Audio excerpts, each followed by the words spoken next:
This is about the lesson classification of elements and periodic table. And in this lesson, today we are going to discuss about the subtopic Daubernian law of triads. సరే మనం ఈ lesson లో చూడాల్సింది ఏంటంటే classification of elements and periodic table. అంటే elements అంటే అక్కడ classify చేసినారు, క్లాసిఫై చేసి దాన్ని పీరియాడిక్ టేబుల్ లో అరేంజ్ చేసింటారు. మరి ఆ క్లాసిఫై చేసిన ఎలిమెంట్స్ అనేవి దేన్ని ఆధారంగా చేసుకొని క్లాసిఫై చేస్తారు, మరి ఆ క్లాసిఫై చేసిన వాళ్ళలో ఎవరెవరు క్లాసిఫై చేశారో, ఎన్ని టైప్స్ ఆఫ్ ఎలిమెంట్స్ అనేవి ఉన్నాయనేది ఈ యొక్క లెసన్ లో మనం చూసుకుంటాము.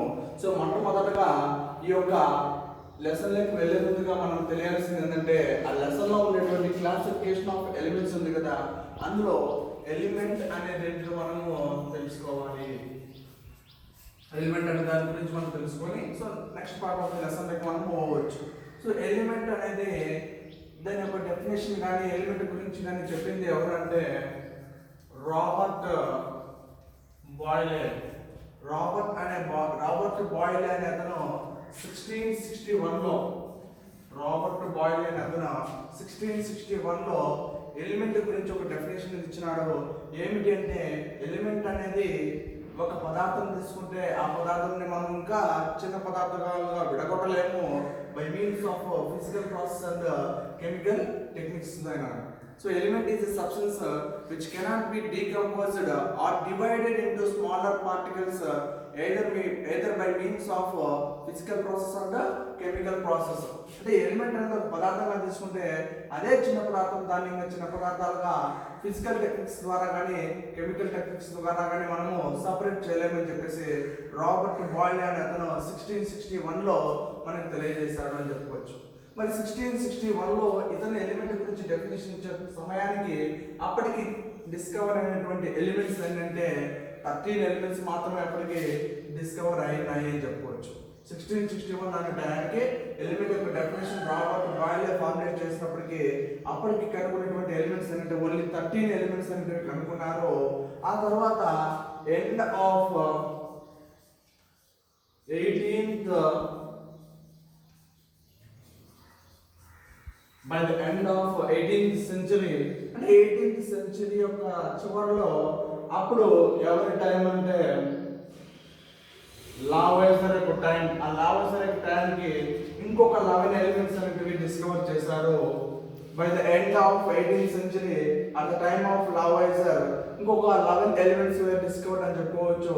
మరి ఆ తర్వాత కొన్ని కనుక్కున్నటువంటి ఎలిమెంట్స్ ఏంటి అంటే 1865 అనే సమయంలో ఇంకొక 63 ఎలిమెంట్స్ అనేవి కనుక్కున్నారు. 1865 టైంకి 63 ఎలిమెంట్స్ అనేవి డిస్కవర్ అయినాయని చెప్పుకోవచ్చు. మరి చివరగా 1940 వచ్చేసరికి 1940 ఇయర్కి వచ్చేసరికి మొత్తము ఒక 91 ఎలిమెంట్స్ అనేవి న్యాచురల్గా 91 ఎలిమెంట్స్ అనేవి న్యాచురల్గా అండ్ ఒక 17 ఎలిమెంట్స్ అనేవి సింథటిక్ గా అంటే ఆర్టిఫిషియల్ గా కనుక్కోవడం జరిగిందని చెప్పుకోవచ్చు. సో 1940 వచ్చేసరికి 91 + 17 అంటే 118 ఎలిమెంట్స్ అనేవి వాళ్ళు దాదాపుగా కనుక్కోవడం జరిగిందని చెప్పుకోవచ్చు. సో ఈ విధంగా ఒక్కొక్క సైంటిస్ట్ అనే వాళ్ళు వచ్చే టయానికి కొన్ని ఎలిమెంట్స్ అనేవి కనుక్కొని చివరిగా by the end of 1940 totally 118 elements discovered అని చెప్పుకోవచ్చు. సో ఎలిమెంట్స్ అనేటివి కూడా 118 అనేటివి కనుక్కున్నారు కదా, ఆ ఎలిమెంట్స్ ని ఇక్కడ పీరియాడిక్ టేబుల్లో అరేంజ్ చేయడం ఏమంత అవసరం అంటే సపోజ్ ఒక ఎగ్జాంపుల్గా మనం మాట్లాడుకున్నట్లయితే ఒక మెడికల్ షాప్కి మనం వెళ్ళినట్టయితే ఆ మెడికల్ షాప్లో నెంబర్ ఆఫ్ మెడిసిన్స్ అనేవి ఉంటాయి. ఇన్ కేస్ మనం ఆ షాప్ కీపర్ దగ్గరికి వెళ్ళేసి ఆ మెడిసిన్స్ మనకు కావాల్సింది అడిగినట్టయితే అతను ఏమాత్రం తడబడకుండా మనం అడిగినటువంటి మెడిసిన్ అనేది తీసుకొచ్చి మన చేతికి ఇవ్వడం జరుగుతుంది. ఎందుకంటే అక్కడ ఏవైతే మెడిసిన్స్ ఉన్నాయో అవన్నీ కూడా ఒక ప్రాపర్ అరేంజ్మెంట్లో అరేంజ్ చేస్తుంటారు కాబట్టి అతను ఏమాత్రం కష్టపడకుండా ఏమాత్రం టైం తీసుకోకుండా కూడా మనం తీసుకొచ్చి ఇవ్వచ్చు. సిమిలర్ అదేవిధంగా ఒక సూపర్ మార్కెట్ కింద మనం వెళ్ళినట్టయితే ఆ సూపర్ మార్కెట్లో లాట్ ఆఫ్ ఆర్టికల్స్ అంటే చాలా వస్తువులు అంటే కలిగి ఉంటాయి. మరి ఏమైతే ఒకసారి అబ్జర్వ్ చేయొచ్చు, ఆ సూపర్ మార్కెట్లో ఆ ఉండేటువంటి వస్తువులు అంటే ఒక క్రమ పద్ధతిలో అరేంజ్ చేసినట్టు కూడా మనం గమనించవచ్చు. క్రమ పద్ధతిలో అరేంజ్ చేయడం వల్ల ఏమవుతుందంటే మనకు కావాల్సినటువంటి పార్టికల్స్ మనం ఈజీగా వెళ్ళి తీసుకోవచ్చు. సిమిలర్గా అదే విధంగా అదే ప్రిన్సిపల్ అనేది ఇక్కడ ఎలిమెంట్స్ లో అప్లికబుల్ చేయడం జరిగింది. ఏంటంటే మనకు ఉన్నటువంటి 118 ఎలిమెంట్స్ లో ఈచ్ అండ్ ఎవరీ ఎలిమెంట్ గుర్తుపెట్టుకోవాలంటే మనకు కష్టము. మరి ఏ దాని ప్రకారంగా గుర్తుపెట్టుకోవాలనేది కూడా మనకి ఇప్పటివరకు తెలియదు. కాబట్టి సో ఎక్కడైతే మెడికల్ షాప్ లో కానీ సూపర్ మార్కెట్ లో కానీ ఫాలో అయిన ప్రిన్సిపల్ ఏదైతే ఉందో అదే ప్రిన్సిపల్ ఇక్కడ ఎలిమెంట్స్ కి అప్లై చేసి వాటిని కూడా ఒక గ్రూప్స్లలో కానీ లేకుంటే ఒక ఆర్డర్ లో అరేంజ్ చేయడానికి సైంటిస్ట్ అనే వాళ్ళు ఫార్ములేట్ చేశారు, అంటే కొనుక్కున్నారని చెప్పుకోవచ్చు. మరి మొట్టమొదటగా ఆ యొక్క ఎలిమెంట్స్ ని దాంట్లో అరేంజ్ చేయడానికి ప్రయత్నించిన వాళ్ళు ఎవరు అంటే ఆ యొక్క డాబర్నియర్ గా చెప్పుకోవచ్చు. సో ఈ డాబర్నియర్ అనేవాడు ఏం చేశారంటే డాబర్నియర్ లా ఆఫ్ ట్రయాడ్స్ అనేది తెలియజేసి, అంటే డాబర్నియర్ లా ఆఫ్ ట్రయాడ్స్ అనేది చూసి దాని గురించి కొన్ని అజంప్షన్స్ అనేది ఇచ్చినాడు. సో దాంట్లో వెళ్ళకన్నా ముందు మనం ఏం తెలుసుకుందామంటే ఈ యొక్క ఎలిమెంట్స్ గురించి తెలుసుకునే ముందు ఎలిమెంట్స్ అనేది mainly from the lower classes లో చూసినట్టయితే 8th క్లాస్లో ఆ యొక్క చూసినట్టయితే ఎలిమెంట్స్ అనేది 2 టైప్స్ క్లాసిఫై చేసినారు, మెటల్స్ అండ్ నాన్ మెటల్స్ అని తెలుసుకోవచ్చు.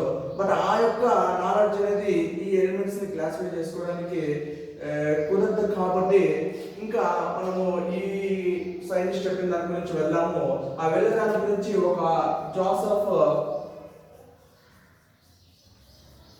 జోసెఫ్ లూయిస్ ప్రౌస్ట్ ఆ ఎలిమెంట్స్ గురించి ఈ యొక్క జోసెఫ్ లూయిస్ ప్రౌస్ట్ అనేది వాళ్ళు ఏం చెప్పారంటే ఆ ఎలిమెంట్స్ లో ఉన్నటువంటి మొట్టమొదటి ఎలిమెంట్ అయినటువంటి హైడ్రోజన్ వచ్చేసి బిల్డింగ్ బ్లాక్ అని చెప్పినాడు. జోసెఫ్ లూయిస్ ప్రౌస్ట్ అనే అతను హైడ్రోజన్ గురించి ఏం చెప్పారంటే hydrogen is the building black of that elements అని చెప్తున్నాడు.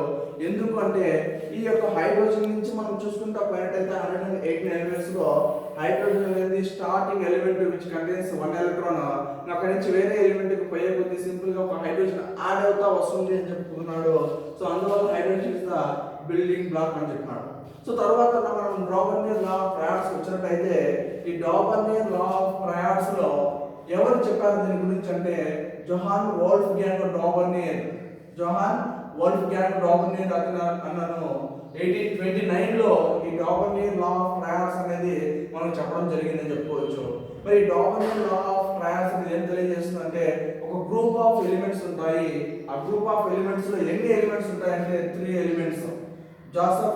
డాబర్నియర్ law of triads says that it contains a group of elements in which 3 elements are placed in the increasing order of their atomic weights. మరి ఆ డాబర్నియర్ లా of triads అంటే ఇక్కడ triads అంటే ఏంటంటే 3 ఈ డాబర్నియర్ లా of triads 3 elements అనేటివి ఒక అసెండింగ్ ఆర్డర్ లో ప్లేస్ చేసింటారు. దేని అసెండింగ్ ఆర్డర్ లో ప్లేస్ చేసింటారు అంటే in the increasing order of their atomic weight. Suppose ఇక్కడ డాబర్నియర్ లా ఆఫ్ ట్రయాడ్స్ ని ఒకసారి టేబుల్ అబ్జర్వ్ చేసినట్లయితే ఒక గ్రూప్ అనేది కనిపిస్తుంది. ఇక్కడ మనకి elements and there atomic weights అనేది కనిపిస్తున్నాయి. అండ్ లాస్ట్ లో average of first and third elements atomic weight కనిపిస్తుంది. ఇక్కడ మనం ఫస్ట్ గ్రూప్ లో చూసినట్లయితే ఆ ఫస్ట్ రో లో lithium symbol Li, sodium symbol Na, potassium symbol K కనిపిస్తుంది. ఈ ఉండేటువంటి లిథియం, సోడియం, పొటాషియం ఒకసారి అబ్జర్వ్ చేసినట్లయితే ఈ ఫస్ట్ రోలో ఉన్నటువంటి 3 ఎలిమెంట్స్ యొక్క కెమికల్ ప్రాపర్టీస్ అనేటివి సిమిలర్ గా ఉంటే ఆ సిమిలర్ గా ఉన్నటువంటి కెమికల్ ప్రాపర్టీస్ కలిగిన ఎలిమెంట్స్ ని వాటి యొక్క increasing order of atomic weights తో అరేంజ్ చేసినాడు. ఏ విధంగా అంటే లిథియం తీసుకున్నారు అనుకోండి, చాలా తక్కువ అటామిక్ వెయిట్ 7 ఉంది. తర్వాత సోడియం దానికన్నా కొంచెం ఎక్కువ 23 ఉంది. అండ్ పొటాషియం వచ్చేసి 39 కొంచెం ఎక్కువగా ఉంది అని చెప్పుకోవచ్చు. ఒకసారి ఆర్డర్ గమనించినట్లయితే 7 is less than 23 is less than 39 గా మనం చూడవచ్చు. ఇక్కడ ఈ డామినేట్ ఏం చెప్తున్నారంటే ఒక గ్రూప్ ఆఫ్ ఎలిమెంట్స్ ఉంటాయి. లైక్ ఈ 3 తీసుకున్నట్లయితే ఈ గ్రూప్ ఆఫ్ ఎలిమెంట్స్ యొక్క కెమికల్ ప్రాపర్టీస్ అనేటివి సేమ్ గా ఉంటాయి. అలాంటి వాటిని ఒక గ్రూప్ గా ప్లేస్ చేసినారు. అలా ప్లేస్ చేసినప్పుడు ఫస్ట్ ఎలిమెంట్ ఏదైతే ఉందో థర్డ్ ఎలిమెంట్ ఏదైతే ఉందో ఆ రెండింటి యొక్క ఆటోమిక్ వెయిట్ అనేది యావరేజ్ చేస్తే లేకపోతే అర్థమెటిక్ మీన్ చేస్తే ఆ వచ్చేటువంటి యొక్క అర్థమెటిక్ మీనే సెకండ్ ఎలిమెంట్ యొక్క ఆటోమిక్ వెయిట్ అని చెప్తున్నాడు. సో ఒకసారి చూసినట్లయితే లీథియం ఒక ఆటోమిక్ వెయిట్ ఎంత ఉందమ్మా? లీథియం ఒక ఆటోమిక్ వెయిట్ 7 ఉంది, మరి పొటాషియం ఒక ఆటోమిక్ వెయిట్ 39 ఉంది. ఈ రెండింటిని అడిషన్ చేస్తే వచ్చేటువంటి యావరేజ్ వాల్యూ సోడియం యొక్క ఆటోమిక్ వెయిట్ కి సమానంగా ఉంది అని చెప్తున్నాడు. సో దాని ప్రకారం ఒకసారి చూద్దాము. So average of first and third elements తీసుకోండి. ఇక్కడ గ్రూప్ లో ఫస్ట్ ఎలిమెంట్ యొక్క ఆటోమిక్ వెయిట్ 7 ఉంది అండ్ థర్డ్ ఎలిమెంట్ యొక్క ఆటోమిక్ వెయిట్ 39 ఉంది. సో 7 + 39, సో ఆ రెండింటి యొక్క యావరేజ్ చేయాలి కాబట్టి బై 2. 7 + 39/2 ఎంత వస్తుందో మనకు 39 + 7 46/2. 46/2 చేస్తే మనకు 23 వస్తుంది. సో ఫస్ట్ ఎలిమెంట్ లిథియం మరియు పొటాషియం యొక్క ఆటమిక్ వెయిట్స్ అనేటివి తీసుకున్నట్లయితే ఆ రెండు యొక్క ఆటమిక్ యొక్క యావరేజ్ వచ్చేసి సెకండ్ అంటే మిడిల్ ఎలిమెంట్ యొక్క ఆటమిక్ వెయిట్ కి ఈక్వల్ గా అవుతుందని చెప్పారు. సో ఈ విధంగా చెప్పినాడు. మరి రిమైనింగ్ గ్రూప్స్ ఏవైతుందో వాటి కూడా ఒకసారి చూద్దాము.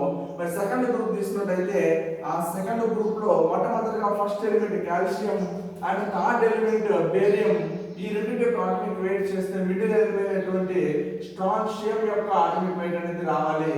సో కాల్షియం యొక్క ఆటమిక్ వెయిట్ ఫస్ట్ ఎలిమెంట్ యొక్క ఆటమిక్ వెయిట్ 40, మరి థర్డ్ ఎలిమెంట్ అయినటువంటి బేరియం యొక్క ఆటమిక్ వెయిట్ వచ్చేసి 137.0. మరి రెండింటికి యావరేజ్ చేసినట్టయితే ఆ రెండింటి యొక్క వాల్యూస్ ఎంత వస్తుందంటే 177.0/2 గా తీసుకోవచ్చు. సో 177.0 మనం ఏం తీసుకోవచ్చు అంటే 177.0/2 కి మనం క్యాలిక్యులేట్ చేస్తే ఎంత వస్తుందంటే 88. సో ఇక్కడ 177.0/2 అలాగే యావరేజ్ చేసినట్టయితే 88.5 అనేది వస్తుంది. ఇక్కడ వచ్చినటువంటి అథమెటిక్ మీన్ కానీ యావరేజ్ ఆఫ్ ఆటమిక్ వెయిట్ కానీ స్ట్రాన్షియం యొక్క ఆటమిక్ వెయిట్ అనేటువంటి 87.5 కన్నా లిటిల్ బిట్ మోర్ అనేది మనం చెప్పుకోవచ్చు. మరి అదేవిధంగా థర్డ్ గ్రూప్ లో ఒకసారి చూసినట్టయితే థర్డ్ గ్రూప్ లో క్లోరిన్ అనేది ఫస్ట్ ఎలిమెంట్ అండ్ అయోడిన్ అనేది థర్డ్ ఎలిమెంట్ అయితే ఆ రెండు యొక్క ఆటమిక్ వెయిట్స్ యావరేజ్ చేసినట్లయితే మిడిల్ ఎలిమెంట్ అయినటువంటి బ్రోమిన్ యొక్క ఆటమిక్ వెయిట్ అనేది మనకు రావాల్సి ఉంటుంది. సో క్లోరిన్ యొక్క ఆటమిక్ వెయిట్ 35.5 అయితే మరి అదేవిధంగా అయోడిన్ యొక్క ఆటమిక్ వెయిట్ అనేది 127.0 గా తీసుకోవచ్చు బై 2. సో ఈ రెండింటిని అడిషన్ చేస్తే మనకు వచ్చేది ఏంటంటే 120 + 30 ఏమవుతుంది 150 యొక్క 162.5 వస్తుంది. 162.5 గా తీసుకోవచ్చు. 162.5 బై 2 గా తీసుకోవచ్చు. సో దాన్ని మనం క్యాలిక్యులేట్ చేసినప్పుడు 162.5/2 మనం చేసినట్లయితే మొత్తంగా మనకు వాటి యొక్క యావరేజ్ అనేది 81.25 అనేది మనకు రావచ్చు. సో 81.25 అనేది it is little bit more than chromium atomic weight 80 గా మనం తీసుకోవచ్చు అని చెప్పొచ్చు. అంటే ఇక్కడ మనం అబ్జర్వ్ చేసినట్లయితే ఫస్ట్ లో అయినటువంటి దాంట్లోనే ఈక్వల్ ఆటమిక్ వెయిట్ వచ్చింది. మరి సెకండ్ రో కానీ థర్డ్ రో కానీ అబ్జర్వ్ చేసినట్టయితే కొంచెం ఎక్కువ ఆటమిక్ వెయిట్ అనేది దానికి యావరేజ్ కన్నా వస్తుందని చెప్పుకోవచ్చు. మరి అదేవిధంగా ఫోర్త్ గ్రూప్ చూసినప్పుడు సల్ఫర్ అనేది ఫస్ట్ ఎలిమెంట్, టెల్లీరియం అనేది ఒక థర్డ్ ఎలిమెంట్ తీసుకున్న తర్వాత వాటి యొక్క ఆటమిక్ వెయిట్స్ ఒకసారి చూద్దాము. సల్ఫర్ యొక్క ఆటమిక్ వెయిట్ 32.0 ప్లస్ టెల్లీరియం యొక్క ఆటమిక్ వెయిట్ 125.0 మరియు వాటి యొక్క ఆటోమేటిక్ మీన్ అని క్యాల్కులేట్ చేసినప్పుడు ఏమైందంటే 125 ప్లస్ ఒక 30 155 ప్లస్ 157 గా తీసుకోవచ్చు. 157/2 ఇస్ ఈక్వల్ టు 157/2 ని మనం చేసినట్టయితే 78.5 అనేది మనకు ఒక ఆటోమేటిక్ మీన్ అనేది రావచ్చు. సో ఈ 78.5 అనేది సెలీనియం యొక్క ఆటమిక్ వెయిట్ కి దగ్గరగా ఉందని చెప్పుకోవచ్చు. మరి లాస్ట్ గ్రూప్ అయినటువంటి దాన్ని చూసినట్లయితే ఈ లాస్ట్ గ్రూప్ లో ఉన్నటువంటి ఆ 3 ఎలిమెంట్స్ ఏంటంటే మ్యాంగనీస్, క్రోమియం అండ్ ఐరన్. ఈ ఫస్ట్ ఎలిమెంట్ అయినటువంటి మ్యాంగనీస్ అండ్ థర్డ్ ఎలిమెంట్ అయినటువంటి ఐరన్ యొక్క ఆటమిక్ వెయిట్స్ ని మనం యావరేజ్ చేసినట్లయితే మ్యాంగనీస్ యొక్క ఆటమిక్ వెయిట్ 55 అండ్ ఐరన్ యొక్క ఆటమిక్ వెయిట్ వచ్చేసి 56.0/2. దీన్ని అడిషన్ చేసినట్టయితే దాన్ని క్యాల్కులేట్ చేసేటప్పుడు 55 + 56 వచ్చేసి 111/6 ట్రూ, దాని ఆటోమేటిక్ మీన్ చాలా కొంచెం దగ్గర వాల్యూస్ అనేటివి రావచ్చు అని చెప్పుకోవచ్చు. ఈ విధంగా డాబెనీర్ అనే అతను ట్రయాడ్స్ రూపంలో ఎలిమెంట్స్ యొక్క కెమికల్ ప్రాపర్టీస్ కి మరియు ఆటమిక్ వెయిట్స్ కి లింక్ చేసి ఆ యొక్క ట్రయాడ్స్ గురించి చెప్పగలిగినాడు. మరి ఇక్కడ చెప్పగలిగిన దాని నుంచి వేరే సైంటిస్ట్ ఏం చేస్తున్నారంటే, అంటే కెమికల్ ప్రాపర్టీస్ కి వాటి ఆటమిక్ వెయిట్స్ కి ఏదో లింక్ ఉందని తెలియజేస్తున్నాడు ఈ డాబెనీర్. దీన్ని ఆధారంగా చేసుకొని కొంచెం సైంటిస్ట్ అనే వాళ్ళు ఫర్దర్ ఎక్స్పెరిమెంట్స్ అనేవి చేసి ఆ యొక్క పీరియాడిక్ టేబుల్ ని కన్స్ట్రక్ట్ చేసినారుగా చెప్పుకోవచ్చు. మరి డాబెనీర్ లా ఆఫ్ ట్రయాడ్స్ అనేది ఒక డెఫినేషన్ పరంగా చెప్పుకుంటే ఏ విధంగా అవుతుందంటే, there are group of elements in which three elements are placed in which their chemical properties are same and they are arranged in the increasing order of their atomic weights, in which the atomic weight of middle element is the average of atomic weight of first element and third element గా మనం తీసుకోవచ్చు. ఈ విధంగా డాబెనీర్ law of triads మనం explain చేసుకున్నట్లయితే, ఈ డాబెనీర్ law of triads లో కొన్ని ఫెయిల్యూర్స్ అనేవి ఉన్నాయి. ఆ ఫెయిల్యూర్స్ ఏంటో చూసుకుందాము. సో ఇంతకుముందు మనం డాబెనీర్ లా ఆఫ్ ట్రయాడ్స్ అనేది డిస్కస్ చేస్తున్నాము. ఇప్పుడు మనం డాబెనీర్ లా ఆఫ్ ట్రయాడ్స్ లో కలిగినటువంటి ఫెయిల్యూర్స్ అనేటివి లేకపోతే లిమిటేషన్స్ అనేటివి ఆయన చెప్పలేకపోయినట్టు మనం ఏంటో చూద్దాము. సో ఈ డాబెనీర్ లా ఆఫ్ ట్రయాడ్స్ లో ఆ డాబెనీర్ అనే అతను ట్రయాడ్స్ రూపంలో ఎక్స్ప్లెయిన్ చేసే ట్రయాడ్కి మొత్తం ఎన్నైతే ఎలిమెంట్స్ ఉన్నాయో అన్ని ఎలిమెంట్స్ ని ట్రయాడ్స్ రూపంలో అరేంజ్ చేయలేకపోయినాడు. అంటే మొత్తం అప్పుడు ఉన్నటువంటి ఎలిమెంట్స్ ని ట్రయాడ్స్ రూపంలో అరేంజ్ చేయలేకపోయినాడు. అది వచ్చేసి మొట్టమొదటి ఫెయిల్యూర్.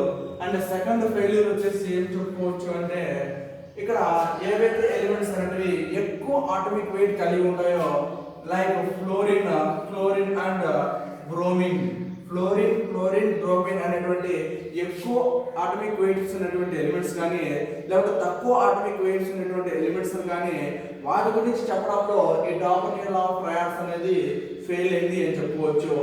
అండ్ థర్డ్ ఫెయిల్యూర్ గా ఏం చెప్పుకోవచ్చు అంటే, కొత్త టెక్నిక్స్ వచ్చే కొద్దీ ఆ ఎలిమెంట్స్ యొక్క ఆటమిక్ వెయిట్స్ అంటే చాలా యాక్యురేట్ గా కనుక్కుంటున్నారు. బట్ అలాంటి సమయంలో ఈ డాబెనీర్ లా ఆఫ్ ట్రయాడ్స్ అనేది ఎలిమెంట్స్ యొక్క ఆటమిక్ వెయిట్ అనేది కరెక్ట్ గా చెప్పడంలో స్ట్రిక్ట్ గా వ్యాలిడ్ కాలేదు, అంటే కరెక్ట్ గా చెప్పలేకపోయిందని చెప్పుకోవచ్చు. సో ఈ మూడింటిని మనము failures of or limitations of Dobereiner law of triads మనం చెప్పుకోవచ్చు. సో తర్వాత టుమారోస్ క్లాస్ లో డాబెనీర్ తర్వాత ఈ ఎలిమెంట్స్ ని అరేంజ్ చేయడానికి ప్రయత్నించినటువంటి న్యూలాండ్స్ లా ఆఫ్ ఆక్టేవ్స్ అనే దాని గురించి మనం డిస్కస్ చేసుకుందాం.